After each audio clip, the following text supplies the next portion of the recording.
Bonjour ou bonsoir et bienvenue sur l'Enchantresse holistique au service de la connaissance enchantée. Aujourd'hui, je reviens avec une vidéo qui était censée être un podcast. Donc si vous ne le savez pas, j'ai un podcast qui s'appelle État d'être, qui est disponible sur YouTube et sur SoundCloud, où je traite de plusieurs sujets qui ont un lien avec l'ésotérisme, le bien-être et la spiritualité. Et aujourd'hui, finalement, je me suis dit que c'était peut-être cool d'être face à face et de pouvoir discuter tranquillement. Donc c'est parti.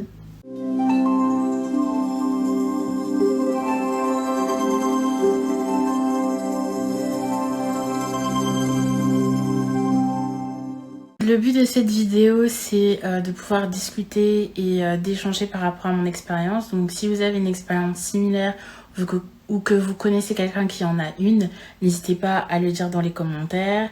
C'est un espace bienveillant, donc voilà, on peut discuter, bien sûr tout en étant respectueux. Si vous ne me suivez pas sur TikTok, Instagram et Threads, n'hésitez pas à le faire.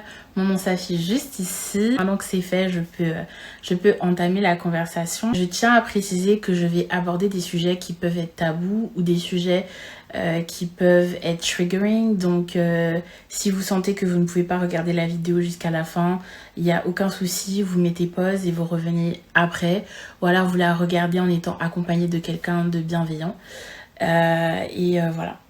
Alors je vais commencer par donner un petit topo, mais sans forcément rentrer dans les détails, parce que je pense qu'on aura l'occasion d'en parler au fur et à mesure de mes vidéos.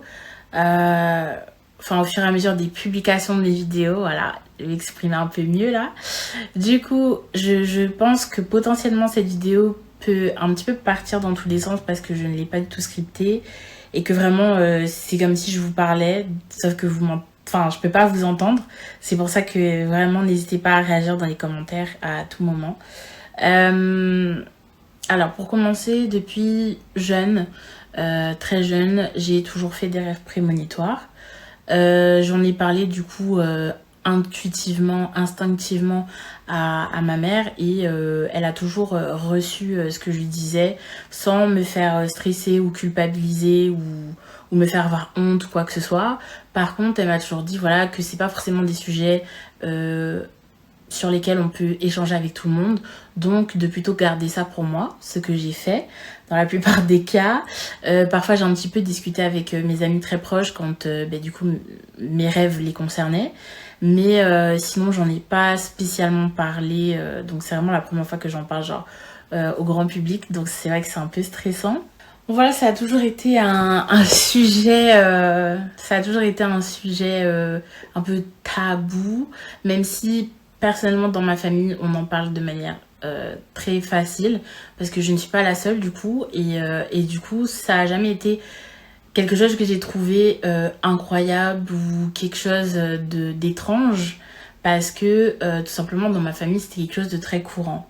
Donc la plupart du temps, je disais mes rêves à ma mère, et puis par la suite les personnes concernées du coup lui disaient qu'il s'était passé X choses, et du coup les personnes que je côtoyais qui étaient dans mes rêves, je leur en parlais, et par la suite ils venaient me dire c'est vrai ce que tu m'as dit, tout ça s'est passé exactement comme ça, etc. La plupart du temps mes rêves du coup ne me concernent pas en soi. Par contre parfois oui, et donc j'ai pu avoir des rêves prémonitoires par rapport à moi, et à ma vie, à des choses que j'ai traversées, etc. Et donc voilà, maintenant en fait, en plus des rêves, j'ai commencé à avoir des projections astrales. Donc au début, je savais pas ce que c'était en soi. Donc c'était plus des expériences hyper étranges que j'assimilais à des cauchemars. Et puis au fur et à mesure, en fait, j'ai commencé à à me documenter, parce que c'était vraiment intense. Et puis voilà, j'ai découvert que c'était donc des projections astrales. Donc je pense que ça fera l'objet également d'un podcast ou d'une autre vidéo, donc c'est pour ça que je m'y penche pas forcément là-dessus. Mais en tout cas voilà, mes activités psychiques pendant le sommeil étaient très développées depuis jeune. Au fur et à mesure, les projections astrales étaient, on va dire, de plus en plus concrètes et de plus en plus intenses. Et du coup, c'est à ce même moment-là, on va dire, que j'ai fait mon premier passage d'âme, en ne sachant pas que c'en était un. Voilà. Concrètement, depuis que je suis jeune, je pense que le monde invisible existe clairement et que c'est pas parce que je ne le vois pas que ça veut dire que ça n'existe pas. Parce que moi, du coup, j'ai grandi dans une foi chrétienne catholique et donc le fait de croire en un Dieu que je n'ai pas rencontré, etc., c'était pas quelque chose d'incroyable. Donc du coup, pour moi, la frontière entre tout ce qui concernait les croyances, légendes, l'ésotérisme était mince en fait. Je me suis toujours dit, si je crois en Dieu mais que je l'ai jamais rencontré, pourquoi est-ce que je pourrais pas croire en d'autres créatures ou d'autres esprits, entités, égrégores ou autres, juste parce que je les ai pas vus en fait. Du coup voilà, moi j'ai toujours grandi avec un esprit ouvert. J'ai toujours été ouvert d'esprit en fait. Et donc, à l'université, j'ai changé d'université et je vous en parlerai probablement dans une autre vidéo. Mais bref, j'ai changé d'université et j'ai rencontré une prof qui était super sympa, qui nous donnait cours et je lui ai demandé d'être ma tutrice de stage. De là, on a commencé à beaucoup échanger. La plupart du temps, donc faut savoir que pendant cette période-là, c'était le Covid, hein, donc il y a eu des confinements et reconfinements.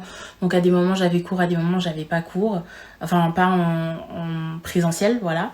Il m'arrivait de rester des 2 heures, 3 heures, voire 4 heures en Skype avec cette prof-là, parce que on est au-delà du stage, du coup on échangeait sur nos vies, etc.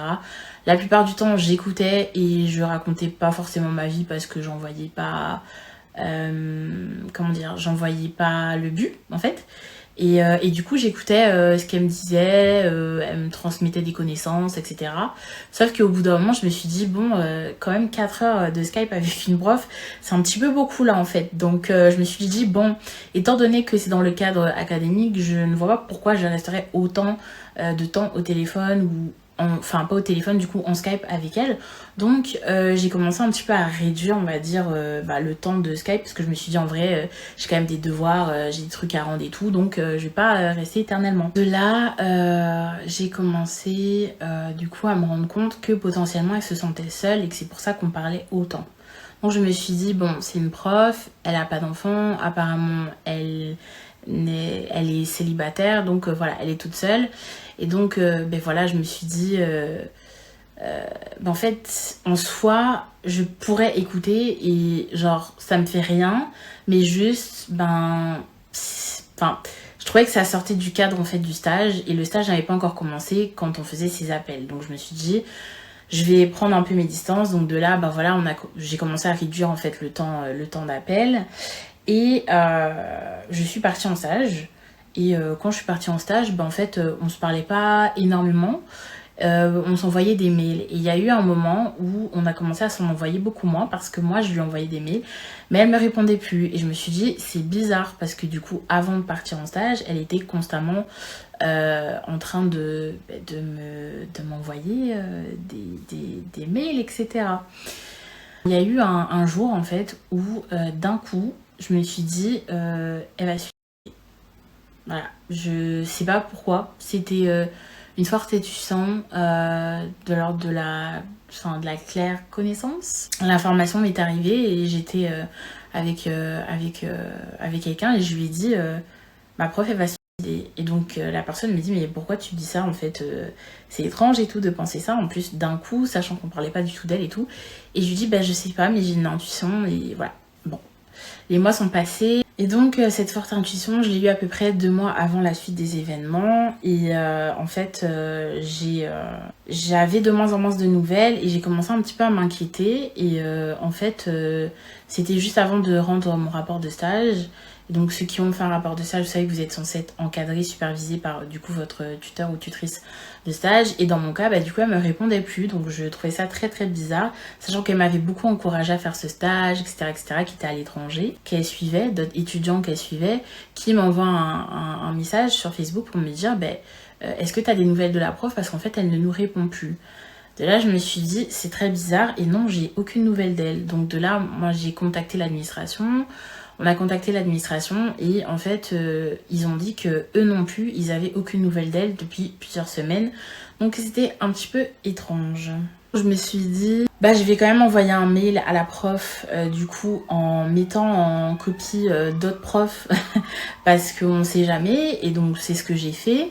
Et elle m'a répondu à moi, donc en retirant les autres personnes en copie, donc il n'y a que moi qui ai pu voir le mail, où elle me disait, ben voilà, félicitations pour tout ton parcours, voilà, tu as accompli de belles choses, etc. Et en fait, je me disais, mais pourquoi elle me dit ça alors qu'en fait, j'ai pas fini mon stage et que je l'ai pas validé, et que sans valider mon stage, je valide pas mon année, donc je comprenais pas en fait. Et donc, je pense que bah, j'ai dit merci et tout, mais je pense que j'ai reposé une question en mode est-ce que vous allez du coup consulter mon rapport de stage? Et en fait, bah, elle a plus jamais répondu. Et moi, bah, j'allais toujours à mon stage comme d'habitude, et donc j'emportais mon ordi avec moi. Donc à l'époque, j'avais un Mac, et en fait, il y a un jour, pendant la semaine, je l'apporte et tout, je l'allume, et là, impossible de l'allumer. Gros bug, ça charge, juste en dessous de la pomme, là, ça charge, et paf, ça se remet à zéro, ça charge, ça se remet à zéro. Et d'un coup, en fait, l'ordinateur, il est en train de littéralement suffoquer. Donc il chauffe, il respire super fort, et je me dis c'est trop bizarre en fait. Et de là s'affichent plusieurs messages en différentes langues qui disent hola, bonjour, tout ça en plusieurs langues. Ça commence à me dire, enfin plein de messages en fait, comme si l'ordinateur était en train de se réinitialiser, sauf que c'était pas le cas, et qu'en fait il y avait toujours le chargement avec la pomme, mais et les messages ils apparaissaient en fait avec un cadre en noir, donc c'était vraiment très étrange. Et bizarrement les premiers mots que j'ai eus c'est mon ordinateur est en train de mourir, et j'ai vraiment paniqué, sachant que moi je suis pas une personne qui va avoir des réactions très vives ou quoi que ce soit. Je suis plutôt passive entre guillemets, et surtout pour tout ce qui est informatique et tout, parce que bah voilà, je me dis ok ça arrive, mais là vraiment genre j'étais paniquée en fait. Donc j'ai dit à la personne qui me supervisait dans le stage, faut que je descende et que j'aille vite au magasin d'informatique qui est juste en bas. Je reviens parce que là mon ordi il est en train de mourir. Donc elle m'a dit oui pas de souci, donc j'ai été et je l'ai déposé. Et mon ordinateur, il est resté 3 semaines. Enfin, les techniciens n'ont jamais identifié le type de bug dont il s'agissait. Donc, ils ont tout réinitialisé, et voilà. Donc, ils ont rebooté l'ordinateur. Mais donc, moi, entre-temps, donc, j'avais plus d'ordinateur. Donc, je bossais avec l'ordinateur du bureau et tout. Et puis bah je rentre chez moi quoi, et puis voilà, je suis un peu dégoûtée parce que du coup j'ai laissé mon ordinateur là-bas, donc je m'ennuie un petit peu et tout. Puis bah voilà, je continue à faire ma vie comme d'habitude. Ça se passe le mardi, donc mon ordinateur meurt le mardi avec tous les messages en différentes langues, sachant que du coup c'était la prof donc qui était ma tutrice de stage était une prof de langue, et donc elle était polyglotte, oui polyglotte. Et en fait, de là, j'ai donc quelqu'un dans ma classe qui m'envoie un message pour me dire est-ce que tu as appris la nouvelle? Et je dis ben quelle nouvelle? Donc mon ordinateur il meurt le mardi, le vendredi j'ai cette personne de ma classe qui m'envoie un message et me dit est-ce que tu as appris la nouvelle? Et je dis quelle nouvelle? Il me dit ben la prof Tintintin est morte. Voilà. Donc moi, je suis sidérée, très clairement je suis sidérée, donc je n'ai aucune réaction. Quand je lis le message, je suis juste choquée en fait. D'ailleurs, je pense que c'était un audio, ouais, c'était un audio, j'écoute l'audio et en fait je suis choquée. Donc je me dis non que c'est pas vrai et tout, et donc je réponds, je dis non t'es sûre et tout que c'est elle, t'es sûre que tu te trompes pas, etc. Et il me dit va voir tes mails. Chose que je fais, donc je vais voir mes mails, et en effet il y a l'annonce du décès de cette prof, et là je clique pas tout de suite sur le lien parce que je suis toujours en sidération, et donc j'appelle mes proches pour leur dire ça, et tout le monde est un peu choqué, un peu voilà. Et moi je sais pas trop, je comprends pas en fait, voilà, je comprends pas, et donc ça, enfin la nouvelle, je l'apprends l'après-midi, hein. Il était peut-être vers 17h30, voilà. Et en fait, à partir de la nuit qui a suivi l'annonce du décès, je me sens pas toute seule. Je me sens pas toute seule, il y a clairement quelqu'un chez moi. J'étais censée être en colocation, mais ma coloc n'était pas encore arrivée, donc j'étais toute seule dans l'appartement. Mais il y avait une présence, voilà, je n'étais pas toute seule du coup. Donc du coup, ça c'est le vendredi. Le soir, clairement, je me sens pas toute seule et j'arrive pas à dormir, donc j'allume une lampe de sel que j'avais acheté, une lampe de sel d'Himalaya. Je l'allume et je la laisse allumer toute la nuit en fait. Et il y a un moment où je me lève pour aller aux toilettes et j'allume du coup la lumière de la chambre classique. Et là, il y a la lumière qui s'atténue, mais pas qui s'éteint. Donc je me dis, tiens, l'ampoule, elle va griller. En fait, non, elle grille pas. Donc je l'éteins et je la rallume. Et non, elle grille pas. Juste, à chaque fois, ça s'allume et ça s'atténue. Et je me dis, waouh, trop bizarre. Donc le lendemain, j'appelle du coup mon fiancé. J'appelle mon copain, donc qui était à l'époque mon copain, maintenant qui est mon fiancé. Bref. Et je dis au téléphone, s'il y a quelqu'un, une entité dans l'appartement, je n'ai pas peur. Et au moment où je dis peur, paf, le courant saute. Je me dis, ah, si j'ai un petit peu peur finalement, en fait. Donc de là, c'était donc des manifestations de sa présence qui étaient par l'électroménager et l'électricité, voilà. Donc ça, c'est un classique, mais je l'ai su après, du coup. À partir de là, donc le samedi, je vais dans une boutique ésotérique pour du coup acheter du Palo Santo ou quelque chose en tout cas pour apaiser les ondes de la maison parce que je suis toute seule dedans et que s'il m'arrive quelque chose, voilà, je suis seule. Et donc voilà, pendant ce temps que je tentais de purifier donc l'appartement, les nuits qui ont suivi, je faisais des cauchemars. Donc ce que j'appelais des cauchemars à l'époque, où je voyais ma prof qui était dans une détresse incommensurable, réellement. Je ressentais ses émotions, je voyais son visage. C'était dans un endroit où il n'y avait rien, tout était noir en fait. Et c'était très très très difficile parce que je suis passée par toutes les phases. D'abord la sidération, puis la colère parce que je me suis dit mais en fait elle est morte parce qu'elle l'a voulu ou pas. Et si c'était le cas, pourquoi elle m'a pas dit qu'elle se sentait mal? Parce que toutes les fois où je lui ai demandé si ça allait bien, elle me disait oui à chaque fois. Donc c'était vraiment beaucoup d'émotions. Moi le lundi, clairement j'ai dit que je pouvais pas venir au stage et que je pouvais faire du télétravail. Donc la maître de stage a dit oui. Et en fait, voilà, j'ai fait du télétravail et je suis vraiment passée par toutes les émotions. Et j'ai décidé de cliquer sur le mail qui annonçait son décès. Et là, ça allait, ça amenait sur le funérarium. Et les gens pouvaient laisser donc des messages de condoléances, des hommages, etc. Et donc de là, j'ai commencé à lire les messages et en fait, notamment les messages de sa famille. Et je me suis rendu compte que ils avaient l'air de beaucoup lui en vouloir et ils demandaient pourquoi tu as fait ça, etc. Donc j'ai conclu que potentiellement, il ne s'agissait pas d'un accident ou d'une maladie. Voilà. Et donc mon intuition d'il y avait plusieurs mois était du coup, c'était avéré vrai, était véridique. Et donc voilà, moi j'ai donc, pendant au moins, je dirais, 4 à 5 jours, le temps que du coup il y ait son enterrement, elle était avec moi, voilà. Donc toutes les nuits, elle venait me... Comment dire? Elle me partageait en fait sa douleur. Et en fait, moi au départ, j'avais pas compris ça comme ça. Donc je me disais, mais pourquoi est-ce que elle me fait avoir des cauchemars? Parce que c'était vraiment extrêmement douloureux. Et en fait, je l'ai compris par la suite qu'en fait, elle me partageait sa douleur et qu'elle m'expliquait dans quel état émotionnel elle se sentait au moment où elle est partie. Et donc, moi, par la suite, je me suis dit, c'est dommage, je peux pas aller à son enterrement. Parce que son enterrement avait lieu en France et moi, j'étais à l'étranger. Donc je me suis dit comment est-ce que je peux lui rendre hommage au moment de son enterrement parce que c'était vraiment important pour moi de lui dire au revoir en fait.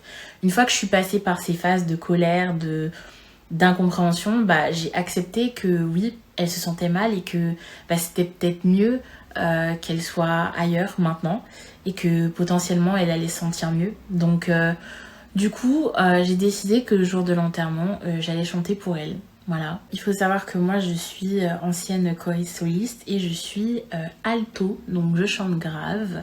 Je suis pas hyper à l'aise dans les aigus, mais là, pour le coup, j'étais soprano, quoi. Ma voix était extrêmement aiguë, d'une aisance pas possible. Et en fait, du coup, ils avaient annoncé l'heure, etc. de l'enterrement pour les étudiants qui pouvaient s'y rendre. Et donc, bah, moi, j'ai commencé à chanter à ce moment-là. J'ai chanté une chanson dans une des langues qu'elle maîtrisait. Et c'était beaucoup, beaucoup d'émotions. En même temps que je chantais, j'avais les larmes qui me coulaient, mais en même temps, ma voix était d'une clarté juste incroyable, vraiment. Et donc j'ai chanté et plus je chantais, plus je sentais que elle partait en fait, qu'elle était en train de monter, voilà, d'aller ailleurs. De l'autre côté, l'au-delà, appelez ça comme vous voulez, mais en tout cas, elle n'était plus sur le taux vibratoire de la Terre. Et une fois que j'ai fini de chanter, je me suis sentie soulagée.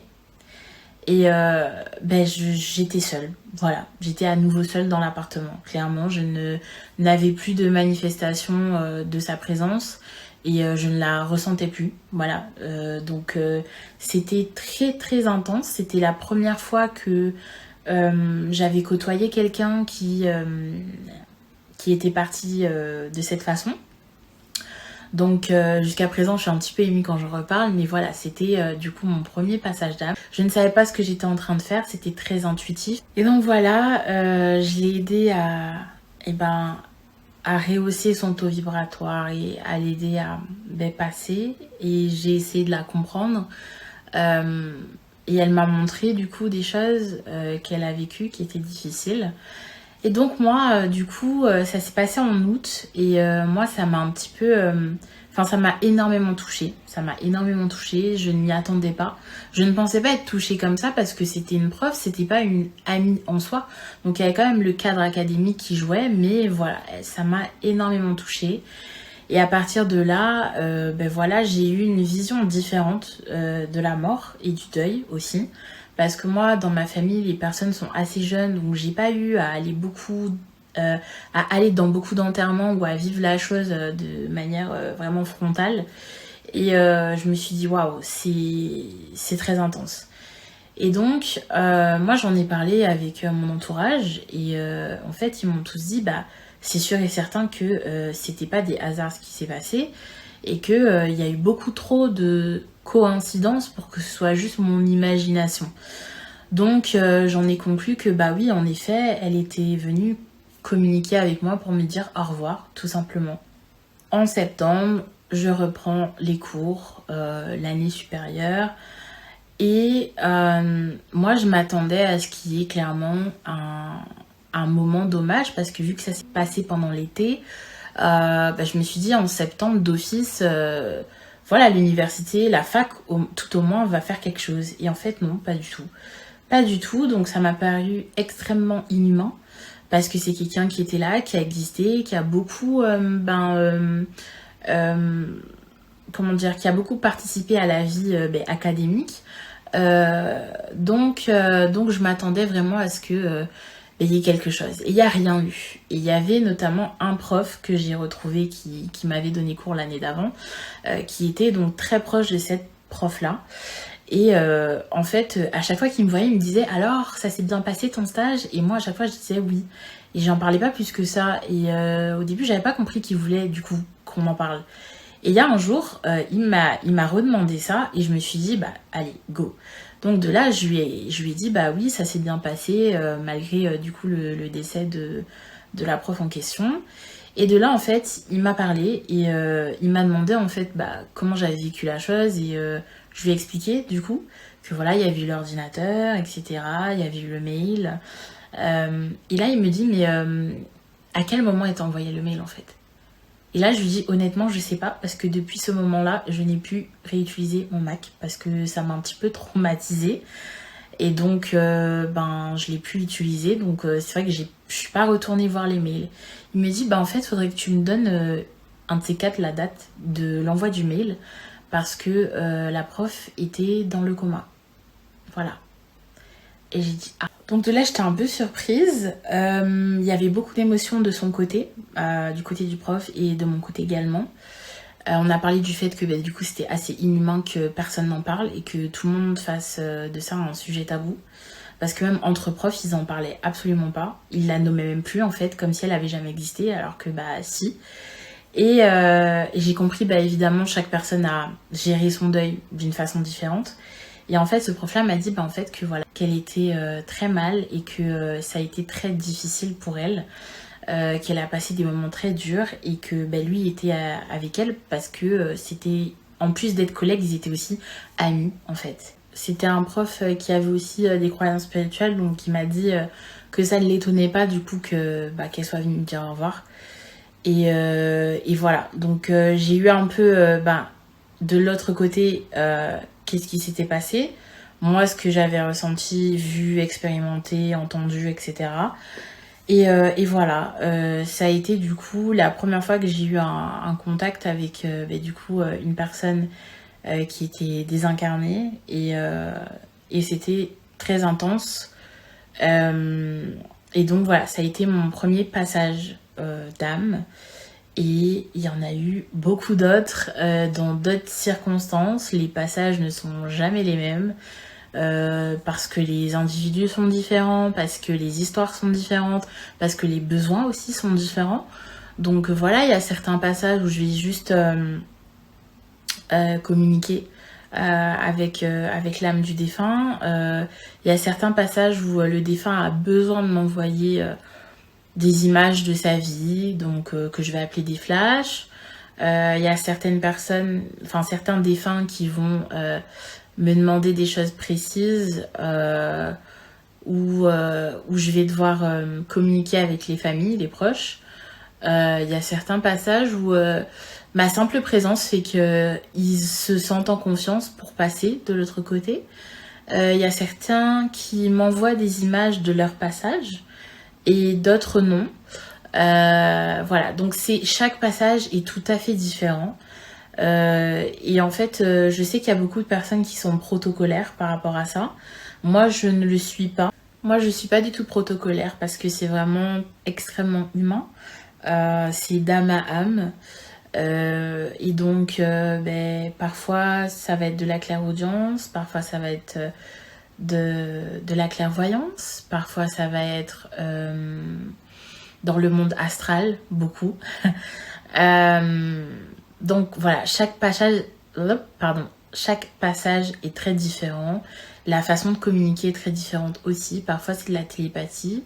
Et donc, je ressens les émotions ou je comprends sans qu'il n'ait à me le dire. Enfin, voilà. Donc, chaque âme a un peu sa façon de décoder. Et moi, je décode aussi différemment en fonction. Donc, parfois, je vais accompagner avec un chant. Parfois, je vais accompagner avec une bougie. Parfois, je vais accompagner avec de l'encens. Parfois, je vais juste être là. Et ça va se faire tout seul. Donc vraiment c'est très différent. Donc pour moi, en tout cas pour ma part, je n'ai pas de protocole et je ne souhaite pas particulièrement en avoir. En tout cas pour l'instant j'en ressens pas le besoin. Et donc voilà. Donc c'était un peu voilà ma première expérience de passage d'âme qui s'est faite de manière naturelle, intuitive. Et j'ai compris par la suite en fait qu'il s'agissait de mon premier passage d'âme en fait, voilà. Et donc pour moi, être passeuse d'âme, c'est avoir d'office des capacités médiumniques développées. Peu importe le clair en question, mais en tout cas développées. Et puis beaucoup d'empathie, beaucoup d'écoute, mais aussi savoir poser des limites parce qu'il y a eu un moment dans ma vie de passeuse d'âme où j'ai eu énormément de passages et que c'était trop en fait, c'était épuisant. Et en fait, j'ai dû dire stop à un moment donné. J'ai dû un petit peu réguler parce que c'était trop. Donc, en fait, c'est comme des personnes... Enfin, les personnes qui sont, du coup, actuellement des défunts ont été des personnes. Et donc, pour moi, il n'y a pas de différence entre une personne qui est toujours incarnée et une personne désincarnée. En soi, les limites doivent être posées, peu importe s'il s'agit d'une personne incarnée ou d'une personne désincarnée. Et voilà quoi. Donc voilà. En règle générale, les passages d'âme, ça se fait en termes de taux vibratoire. Et c'est les âmes qui viennent à moi en fait, c'est pas le contraire. Donc c'est pas moi qui vais chercher ou provoquer à faire un passage, mais c'est plutôt l'âme qui en a besoin, qui vient, et je fais ce que je dois faire. Et donc voilà, en gros, c'est vraiment un travail d'accompagnement avec l'âme en question pour l'aider à monter son taux vibratoire pour pouvoir aller de l'autre côté. Alors, est-ce que moi, j'ai déjà été de l'autre côté? Non. J'ai déjà été proche de la porte, enfin de l'entrée en tout cas, de ce lieu vibratoire, mais je ne suis pas rentrée dedans en fait. Voilà. Voilà, enfin, c'est quelque chose qui est tout à fait bénévole, hein, je tiens à préciser. A priori, les défunts ne me payent pas. Je ne suis pas payée pour le faire et je le fais vraiment parce que c'est comme ça que je suis. Et c'est pour ça que je pars du principe qu'être passeur d'âme, c'est surtout un état d'être avant d'être des protocoles, des formations ou que sais-je. C'est vraiment genre, tu es passeur ou pas. Voilà, c'est ce que je pense personnellement. Je ne dis pas que je suis la seule passeuse d'âme. Je pense qu'il y en a beaucoup. Enfin, il y en a différents. Enfin, on est nombreux. Mais en tout cas, c'est plus un état d'être. C'est-à-dire que chaque personne, pour moi, a un peu une fonction dans l'équilibre du monde. Et du coup, chaque personne est ce qu'il est. Et il n'y a pas forcément besoin d'en faire trop ou d'en faire plus ou de chercher à. Genre juste, on est comme ça et on aide et on fait ce qu'il y a à faire. Voilà. Et voilà, j'avais juste envie de discuter de ça avec vous. C'est vrai que je parle pas forcément de mes expériences et je reste beaucoup dans la théorie finalement. Mais ne vous inquiétez pas, les expériences viennent au fur et à mesure des vidéos et c'est prévu que je vous parle de plusieurs expériences dans le monde du coup de l'ésotérisme, de l'énergétique, le monde spirituel, vraiment dans cette sphère-là. Et évidemment, je continuerai à faire du contenu concernant le mieux-être. Voilà. Donc, j'espère que la vidéo vous aura éclairé, vous aura donné des clés aussi pour comprendre ce que c'est qu'un passeur ou une passeuse d'âme, qu'est-ce qu'un passage d'âme et qu'est-ce que ça englobe concrètement. Potentiellement, je peux faire un podcast par rapport à la théorie de ce que c'est, mais je voulais en fait en parler de manière concrète et terre à terre sans être dans des envolées lyriques, juste expliquer ce que j'ai pu faire lors de mon premier passage d'âme. Et donc voilà, donc chose faite. Et encore une fois, bah voilà, j'espère que la vidéo vous aura aidé. Et si vous êtes en train de découvrir tous vos clairs et que voilà, c'est beaucoup d'émotions, beaucoup de sensations, n'hésitez pas à partager vos expériences dans les commentaires. Et puis voilà, c'est vraiment un lieu d'échange. Voilà. En tout cas, je vous fais de très très gros bisous et je vous souhaite de passer une excellente journée ou une excellente soirée. Et en attendant, n'hésitez pas encore une fois à me suivre sur les différents réseaux sociaux, à liker, à partager, à vous abonner et voilà. Ciao.